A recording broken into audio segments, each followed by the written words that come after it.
kasih. Pada saat ini, kami sudah mengevaluasi hasil daripada SKB keempat Menteri sebelumnya.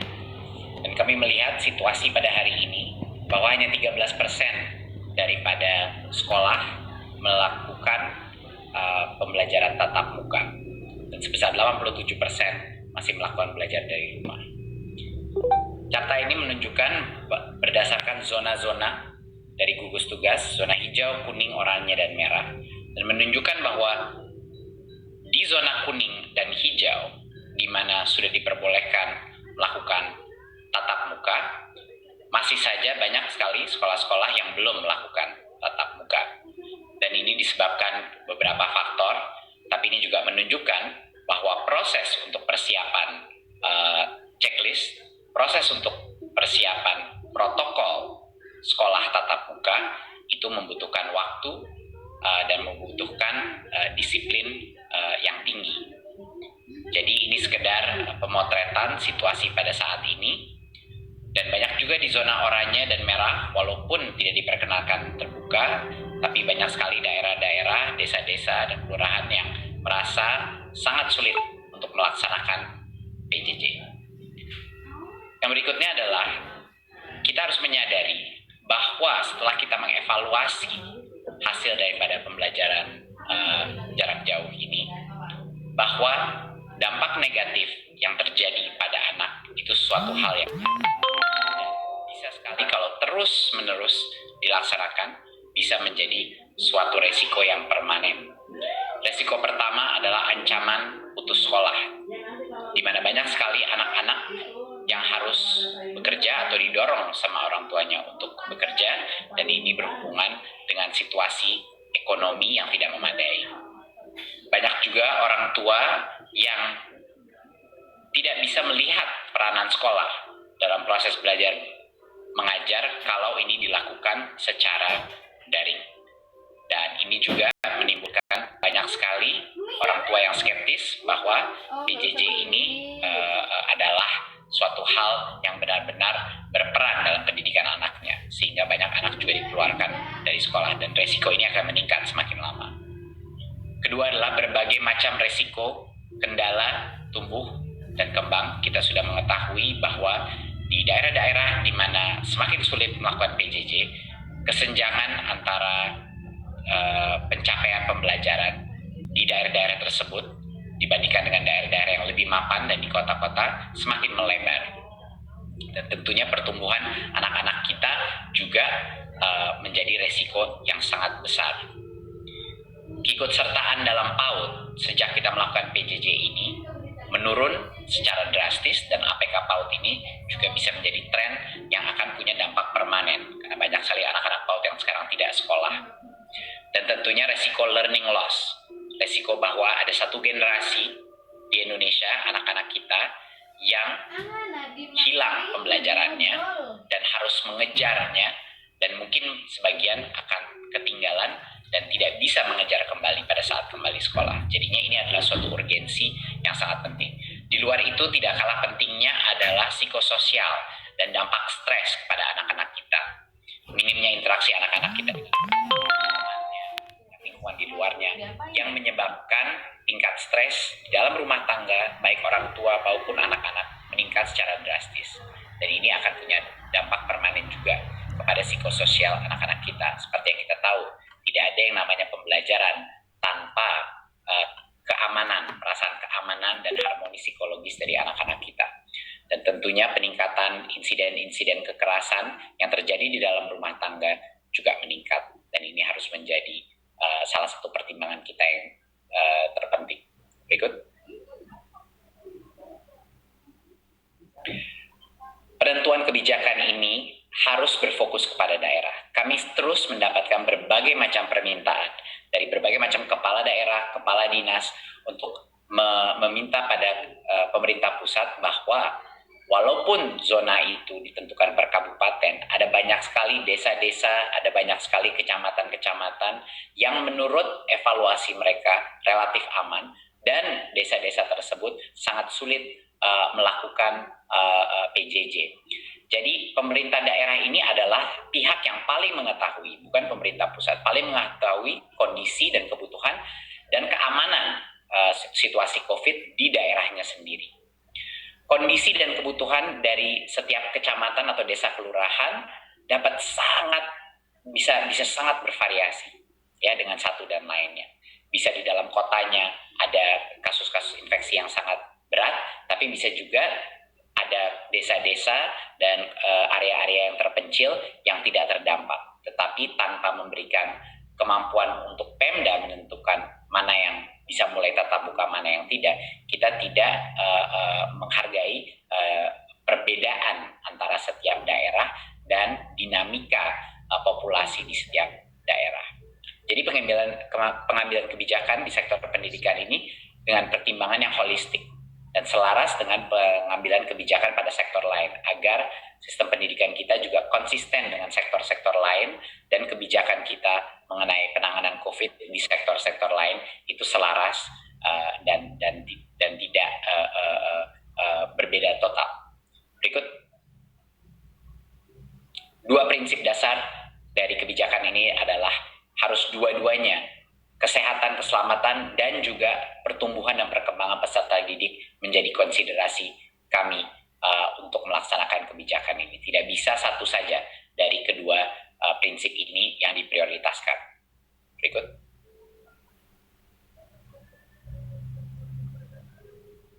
Ya. Berarti pemerintah pada hari ini melakukan penyesuaian kebijakan untuk memberikan kewenangan kepada pemerintah daerah, Kanwil atau kantor Kemenang untuk menentukan pemberian izin pembelajaran tatap muka di sekolah-sekolah di bawah kewenangannya. Pemberian izin ini bisa saja secara serentak ataupun bertahap, tergantung kepada kesiapan masing-masing daerah sesuai dengan diskresi kepala daerahnya, berdasarkan evaluasi kepala daerahnya mengenai mana yang siap, mana yang tidak, dan tentunya kesiapan sekolah masing-masing dalam menentukan, dalam memenuhi semua checklist untuk melakukan tatap muka dan juga melaksanakan protokol kesehatan yang sangat ketat. Kebijakan ini berlaku mulai semester genap tahun ajaran 2020-2021, jadinya bulan Januari 2021. Jadi daerah dan sekolah diharapkan dari sekarang sampai sekarang, kalau siap untuk melakukan tatap muka, kalau ingin melakukan tatap muka, harus segera meningkatkan kesiapannya untuk melaksanakan ini dari sekarang sampai akhir tahun. Berikut. Apa prosesnya? Ya, mulai Januari 2021 ada 3 pihak yang akan menentukan apakah sekolah itu boleh dibuka apa tidak. Yang pertama adalah Pemda-nya sendiri. Ya, Pemda atau dalam situasi yang lain Kanwil atau kantor Kemenang. Ya. Yang kedua adalah kepala sekolah harus menyetujui, dan yang ketiga adalah perwakilan orang tua, yaitu melalui komite sekolah. Jadi 3 pihak ini tidak mengizinkan sekolah itu buka, sekolah itu tidak diperkenankan untuk dibuka. Tapi kalau 3 pihak itu telah setuju, berarti sekolah itu boleh melaksanakan tatap muka. Ya, jadi harus ada persetujuan orang tua melalui komite orang tua, persetujuan kepala sekolah, dan tentunya kepala daerah. Kalaupun sekolahnya dibuka, ini harus saya tekankan sekali lagi bahwa orang tua masih bisa tidak memperkenankan anaknya untuk datang ke sekolah untuk melakukan tatap muka. Ya, jadi hak terakhir dari siswa individu, walaupun sekolahnya sudah mulai tatap muka, masih ada di orang tua. Ya. Dan sekali lagi harus saya tekankan, pembelajaran tatap muka ini diperbolehkan, tidak diwajibkan. Diperbolehkan.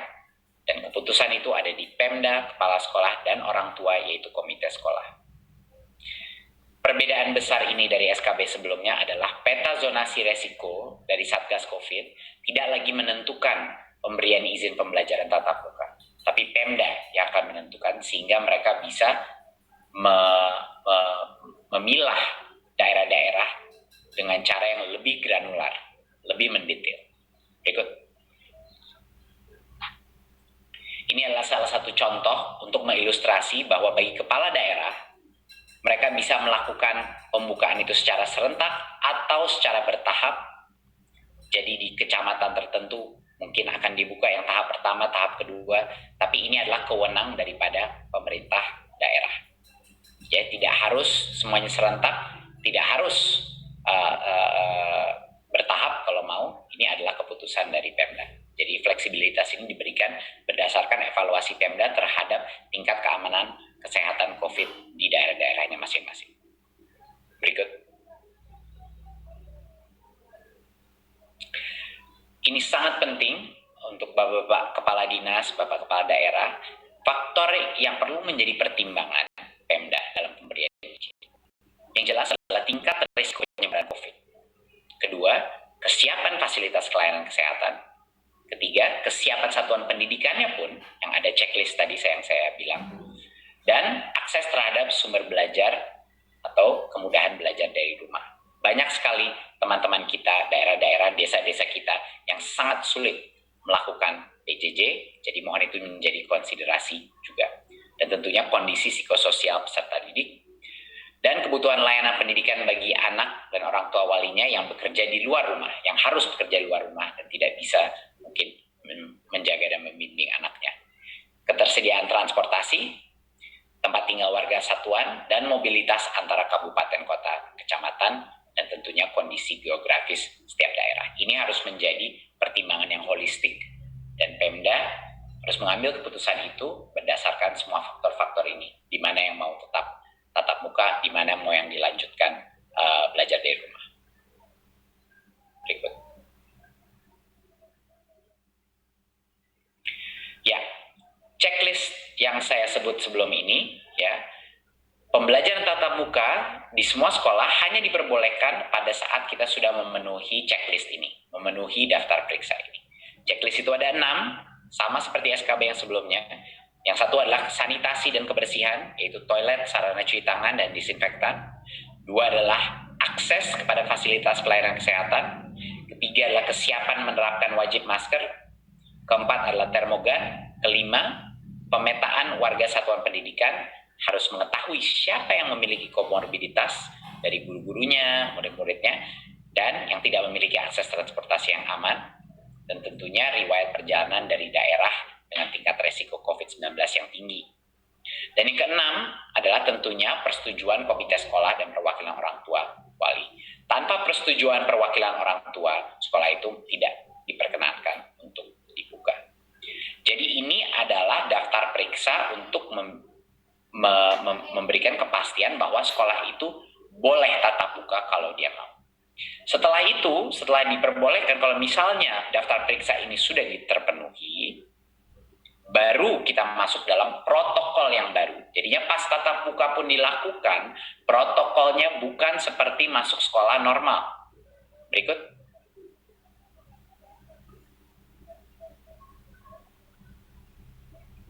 Ya, ini adalah salah satu poin yang terpenting, dan banyak sekali juga masih ada mispersepsi bahwa kalau kita melakukan pelajaran tatap muka, bahwa itu seperti sekolah biasa.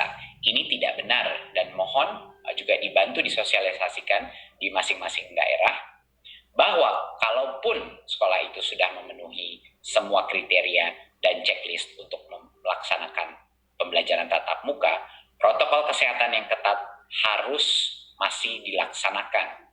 Ya, yang pertama ini adalah standar. Yang pertama yang terpenting adalah kapasitas maksimal itu sekitar 50% dari rata-rata. Jadinya mau tidak mau semua sekolah harus melakukan rotasi atau shifting. Ya, tidak boleh kapasitas full.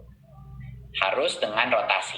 Jadinya pasti di satu saat hanya mungkin setengah dari anak-anak ada di sekolah di satu tempat. Mohon ini ditekankan berkali-kali kepada semua kepala dinas, saya mohon ditetapkan. Ini harus jumlah maksimal peserta didik di PAUD hanya 5 anak. Biasanya kan 15, sekarang 5. Jumlah peserta didik di pendidikan dasar menengah 18 anak maksimal per kelas, yang biasanya 36, dan untuk SLB maksimal 5 anak. Jadi sistem bergiliran atau shifting ini harus dilakukan. Dan karena itu, hanya dengan jalan itu kita bisa menjaga jarak sampai dengan minimal 1,5 meter. Social distancing 1,5 meter di dalam kelas. Ya. Dan tentunya perilaku wajibnya harus pakai masker, tidak ada negosiasi di sini. Semua anak, guru, semua tenaga pendidik harus memakai masker, cuci tangan sabun, menjaga jarak, dan menerapkan etika batuk dan bersin. Lalu berikut,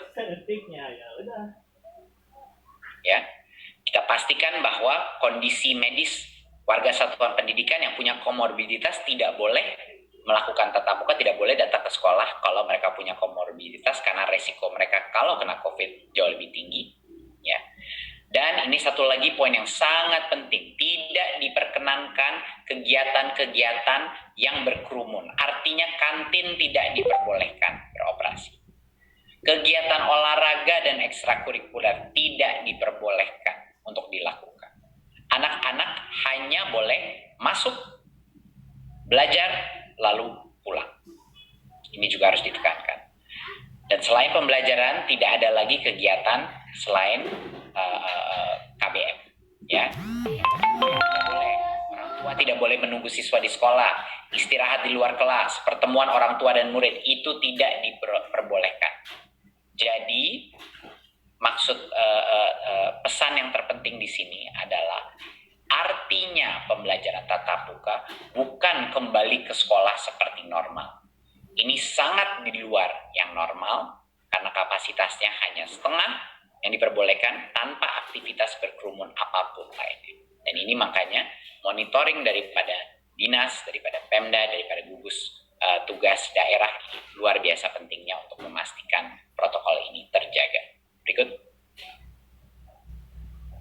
Ya. Seluruh pemangku kepentingan harus mendukung untuk ini menjadi sukses, baik dari pemerintah pusat, Satgas, masyarakat sipil, sekolah, dan orang tua. Ini luar biasa pentingnya peran mereka dalam melakukan monitoring dan evaluasi untuk menjaga keamanan siswa-siswi kita, guru-guru kita, orang tua, dan tentunya nenek kakeknya, anak-anak yang tinggal di rumahnya mereka juga. Jadinya di pemerintah daerah pun, Dinas Pendidikan, Kesehatan, dan Perhubungan harap semuanya berkoordinasi untuk memastikan bahwa anak kita bisa kembali ke sekolah tetapi dengan keamanan kesehatan yang terbaik yang bisa kita lakukan. Berikut. Terima kasih Bapak Ibu. Jadi sekian adalah presentasi saya. Semoga memberi kejelasan, semoga juga memberi harapan bagi banyak sekali anak-anak kita yang sangat sulit melaksanakan PJJ. Berdasarkan data kita yang sebelumnya, pada saat kita melakukan relaksasi seperti ini, bahkan masih akan makan waktu berbulan-bulan karena pemenuhan checklistnya dan juga perizinannya itu akan ada proses dan ada jeda waktu. Tapi kalau kita tidak memulai sekarang, memasuki dan berlatih melakukan new normal ini, saya rasa loss of learning dan resiko psikososial kepada satu generasi anak-anak kita di Indonesia bisa menjadi permanen. Dan itu suatu resiko yang kita harus tangani segera. Terima kasih. Wassalamualaikum warahmatullahi wabarakatuh.